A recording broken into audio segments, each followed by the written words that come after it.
ছেলে রাজা। আমাদের মারা রক্ত দিয়েছিল, আমাদের বীররা রক্ত দিয়েছিল, যেন প্রতিটা মানুষ প্রতিটা প্রান্ত থেকে সঠিক সত্য হক পেয়ে যায়। তাই জন্য না মুসলমান আল্লাহর গোলাম, এই জন্য আমাদের হককে বাস্তবায়ন করার জন্য আমাদেরকে প্রতি প্রান্ত থেকে চেষ্টা করতে হবে, প্রতিটা জায়গা থেকে চেষ্টা করতে হবে। এই জন্য বলতেছিলাম মুতাকাব্বির, যিনি নিজেকে অহংকারী মনে করে, যিনি তার রাজত্বের ক্ষমতাকে পাওয়ারফুল মনে করে, নিজের ক্ষমতাকে বাস্তবায়ন করার জন্য জুলুম করে, তিনি ইতিহাসে কোথাও থাকতে পারেন নাই, সুঅক্ষরে এখনো থাকতে পারবেন না।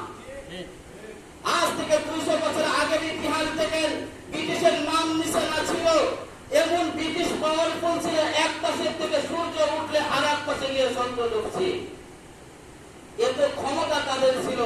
আজ 200 বছর পরে দেখেন তাদের নাম আছে।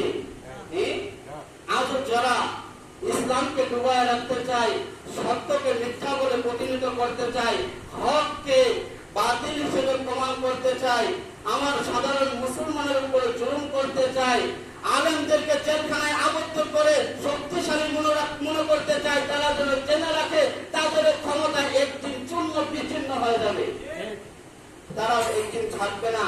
কিন্তু এই জন্য আমাদের সচেতন থাকতে হবে, আমাদেরকে সজাগ থাকতে হবে। যে কোনো কিছুর বিনিময়ে আমরা আমাদের ভূখণ্ডকে, আমরা আমাদের আদর্শকে কখনো কারোর কাছে বিক্রয় করব না, পারবো না।